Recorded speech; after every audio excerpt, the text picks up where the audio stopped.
ધોરણ 11 science chapter 2 એકમો અને માપન, જેમાં આગલા વિડિયોમાં આપણે જોઈ ગયા તે ફટાફટ રિવાઇઝ કરશું. માપપટ્ટી ઓછામાં ઓછું માપે છે એક કાપો 0.1 સેન્ટીમીટર. 0.1 સેન્ટીમીટર. 0.1 એટલે 1/10, 0.1 એટલે કે 10⁻⁻1 સેન્ટીમીટર. હવે મીટરમાં ફેરવીએ તો 1 સેન્ટીમીટર બરાબર 10⁻²મીટર. તો 10⁻⁻1 into 10⁻², 10⁻³ મીટર. વર્નિયર કેલિપર્સ, મુખ્ય સ્કેલના એક કાપાનું મૂલ્ય 0.1 અને ગૌણ સ્કેલના કુલ કાપા 10. પોઈન્ટ 1/10 એટલે 1/100. પોઈન્ટ કાપીએ એકમ દશકની 100 એટલે 0.01 સેન્ટીમીટર. 0.01 સેન્ટીમીટર એટલે 10⁻² સેન્ટીમીટર. એને મીટરમાં ફેરવીએ 1 સેન્ટીમીટર બરાબર 10⁻² મીટર એટલે 10⁻² ગુણ્યા 10⁻², 10⁻4 મીટર. સ્ક્રૂ ગેજ, મુખ્ય સ્કેલના એક કાપાનું મૂલ્ય 0.1, પેલા રાઉન્ડ સ્કેલની વાત કરી એમાં કુલ કાપા હતા 100. પોઈન્ટ 1/100 એટલે 1/1000 એટલે 0.001 સેન્ટીમીટર. 10⁻³ સેન્ટીમીટર, એને મીટરમાં ફેરવીશું તો 10⁻³ ગુણ્યા 10⁻² મીટર એટલે 10⁻5 મીટર. જુઓ ક્રમ જોજો. 10⁻1 સેન્ટીમીટર, 10⁻² સેન્ટીમીટર, 10⁻³ સેન્ટીમીટર. તો યાદ રાખજો, માપપટ્ટીનું લઘુત્તમ માપ સેન્ટીમીટરમાં છે 0.1 સેન્ટીમીટર. વર્નિયર કેલિપર્સનું લઘુત્તમ માપ સેન્ટીમીટરમાં છે 0.01 સેન્ટીમીટર અને સ્ક્રૂ ગેજનું લઘુત્તમ માપ સેન્ટીમીટરમાં છે 0.001 સેન્ટીમીટર. એક એક બિંદુ ઉમેરતા જવાનું છે. આપણે પ્રેક્ટિકલમાં જોઈશું ત્યારે આગળ વધીશું. હવે ઘણા મોટા અંતરના માપન માટે બીજી પણ કેટલીક પરોક્ષ રીતોનો ઉપયોગ કરવામાં આવે છે. એમાં પ્રત્યક્ષ રીત આ બધી થઈ ગઈ કે ભાઈ માપપટ્ટીથી માપો, વર્નિયરથી માપો, સ્ક્રૂ ગેજથી માપો. પણ લંબાઈના માપન માટે કેટલીક પરોક્ષ રીતોનો પણ ઉપયોગ કરવામાં આવે છે. જેમાં પહેલી રીત છે દ્રષ્ટિ સ્થાન ભેદની રીત. મોટા અંતર માપન માટેની દ્રષ્ટિ સ્થાન ભેદની રીત ધ્યાન આપજો અહીંયા. એના માટે 2 માર્ક્સમાં દાખલો પૂછાઈ શકે.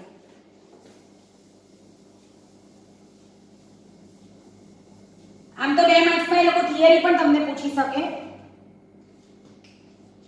અથવા તો પૃથ્વીથી ગ્રહના માપન માટેની દ્રષ્ટિ સ્થાન ભેદની રીત.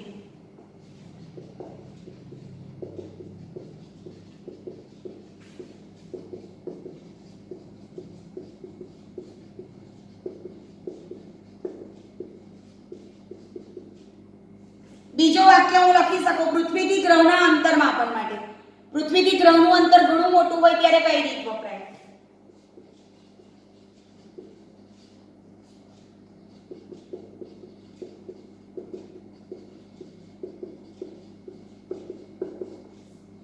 મોટા અંતર માપન માટેની દ્રષ્ટિ સ્થાન ભેદની રીત અથવા પૃથ્વીથી ગ્રહ ઘણા લાંબા અંતરે હોય ત્યારની રીત. બરાબર, હું આકૃતિની મદદથી તમને સમજાવીશ.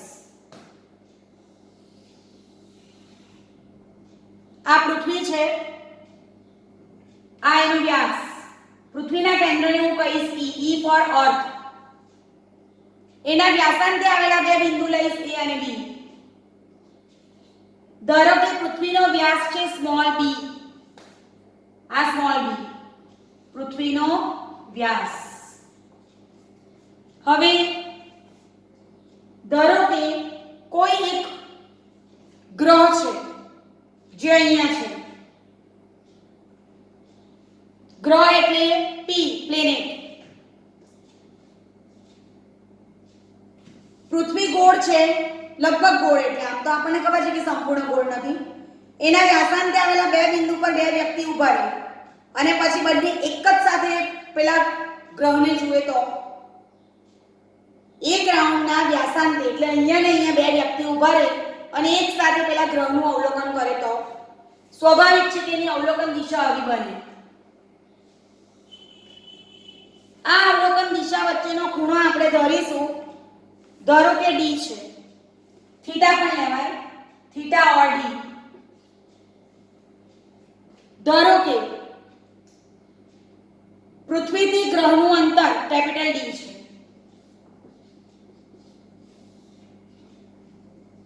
બરાબર? આ રીત ક્યારે વપરાય છે? જ્યારે પૃથ્વીથી ગ્રહનું અંતર ખૂબ મોટું હોય ને તો વપરાય. એટલે એને કહેવાય છે મોટા અંતર માપન માટે દ્રષ્ટિ સ્થાનભેદ રીત. હવે દ્રષ્ટિ સ્થાનભેદની રીતનું એક સરસ ઉદાહરણ બુકમાં આપ્યું છે. હું જોઉં છું.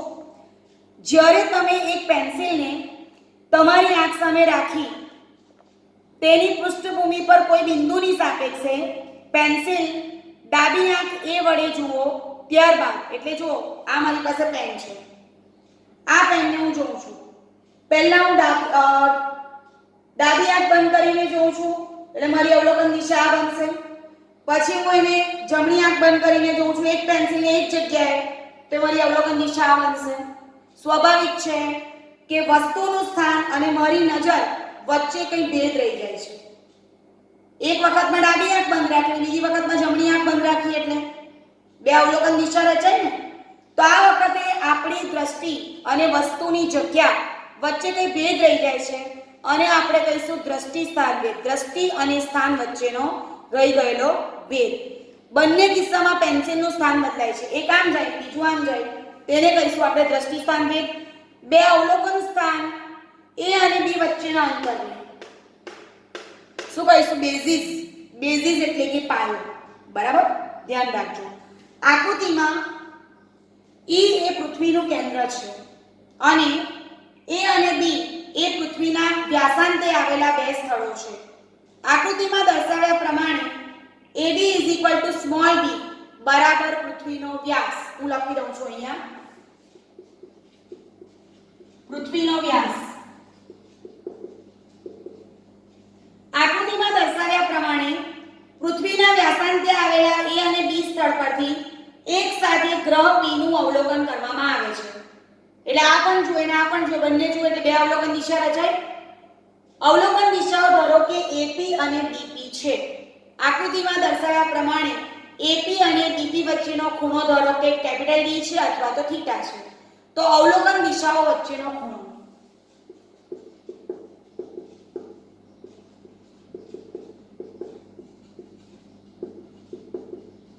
D અથવા થીટા. આકૃતિમાં દર્શાવ્યા પ્રમાણે પૃથ્વીથી ગ્રહનું અંતર કેપિટલ D છે.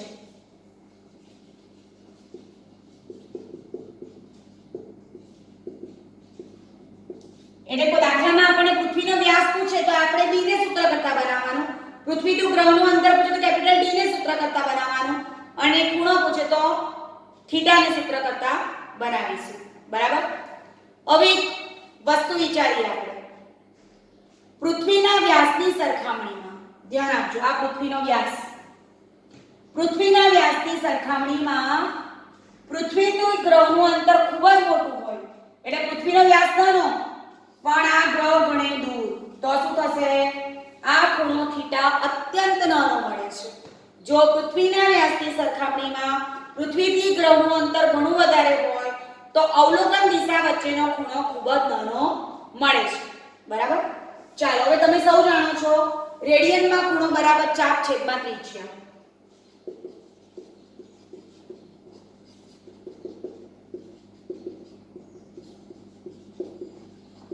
રેડિયનમાં ખૂણો દેખાય છે થીટા, ચાપ દેખાય છે AB, છેદમાં ત્રિજ્યા દેખાય છે કાં તો AP લખો અથવા BP લખો. એટલે થીટા બરાબર AB upon AP और थीटा बराबर AB upon BP. તમે ગમે તે લખી શકો છો. એટલે થીટા AB ની જગ્યાએ શું લખીશું? સ્મોલ d અને AP ની જગ્યાએ કેપિટલ D. થીટા B/D સમીકરણ વિદ્યાર્થી મિત્રો ધ્યાન રાખજો. અવલોકન દિશા વચ્ચેનો ખૂણો થીટા, B એટલે પૃથ્વીનો વ્યાસ અને D એટલે પૃથ્વીથી ગ્રહનું અંતર. તમને પૃથ્વીથી ગ્રહનું અંતર પૂછે તો D બરાબર B ના છેદમાં થીટા, પણ તમને પૃથ્વીનો વ્યાસ પૂછે તો B બરાબર થીટા D. સૂત્ર પરથી આપણે એની ગણતરી કરી શકીશું. એકદમ સરળ છે. ચાલો હવે જોઈએ આપણે આ રીત ક્યારે વપરાય છે? પૃથ્વીથી ગ્રહનું અંતર માપવા માટે. હવે જોઈએ કોણીય વ્યાસ. ગ્રહ કે તારાનું પરિમાણ.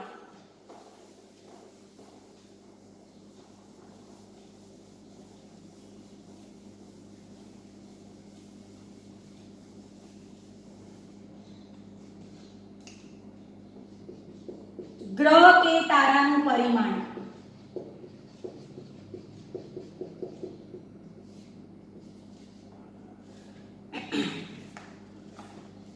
સૌથી પહેલા તો આપણે એક ગ્રહ કે તારો લઈએ, બરાબર? અથવા તો આપણે એક કામ કરીએ, ગ્રહનો વ્યાસ નક્કી કરવો છે. ગ્રહ તરીકે આપણે એમ માનીએ કે સૂર્યનો વ્યાસ નક્કી કરવો છે કે ચંદ્રનો વ્યાસ નક્કી કરવો છે. અલગ અલગ શક્યતાનો આપણે વિચાર કરીએ, બરાબર? તો હું આ એક ફિગર દોરું છું, ધ્યાન આપજો. અહીંયા આ સેન્ટર,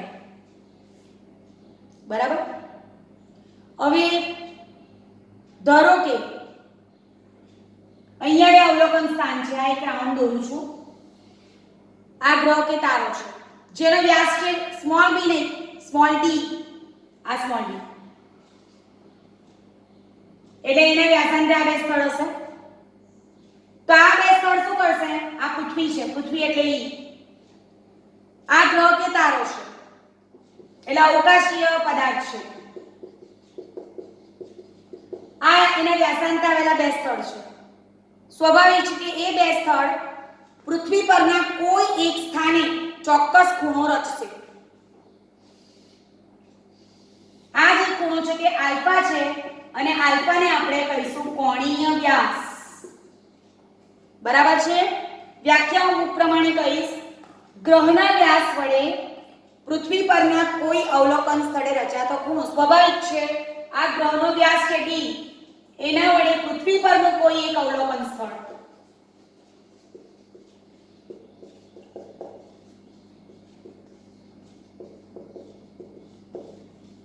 ગ્રહના વ્યાસ વડે પૃથ્વી પરના કોઈ એક અવલોકન સ્થળે રચાતો ખૂણો એટલે કોણીય વ્યાસ આલ્ફા, બરાબર છે?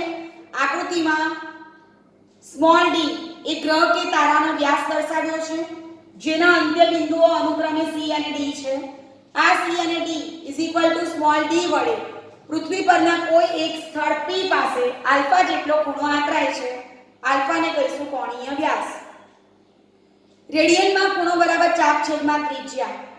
Alpha is equal to small D upon capital D. એમ બી આપણે જાણીએ જ છે કે ગ્રહ કે તારાથી પૃથ્વીનું અંતર છે કેપિટલ ડી. આલ્ફા એટલે કોણીય વ્યાસ, સ્મોલ ડી એટલે ગ્રહ કે તારાનો વ્યાસ અને કેપિટલ ડી એટલે ગ્રહથી કે તારાથી પૃથ્વીનું અંતર. રેડિયનમાં ખૂણો બરાબર ચાપ છેદમાં ત્રિજ્યા. Alpha is equal to small D upon capital D. એટલે આપણને કોઈ એમ પૂછે કે ગ્રહ કે તારાનો વ્યાસ શોધો તો d is equal to alpha D, અને આપણને કોઈ એમ પૂછે કે પૃથ્વીથી ગ્રહનું અંતર શોધો તો d is equal to d by alpha. ટૂંકમાં રકમમાં કોણીય વ્યાસ શબ્દ હોય તો આપણે આ સમીકરણનો ઉપયોગ કરીશું. તમે આગલું સમીકરણ વાપરશો, જવાબમાં કોઈ ફેર નહીં પડશે પણ સૂત્રની સમજૂતીમાં થોડો ફેર પડી જશે. તો આટલું જરાક આપણે ધ્યાન પર લઈશું, બરાબર છે? તો આજે આપણે અંતરની વાત કરી કે અંતરમાપન બે અલગ અલગ રીતે થઈ શકે છે, બરાબર? Thank you very much.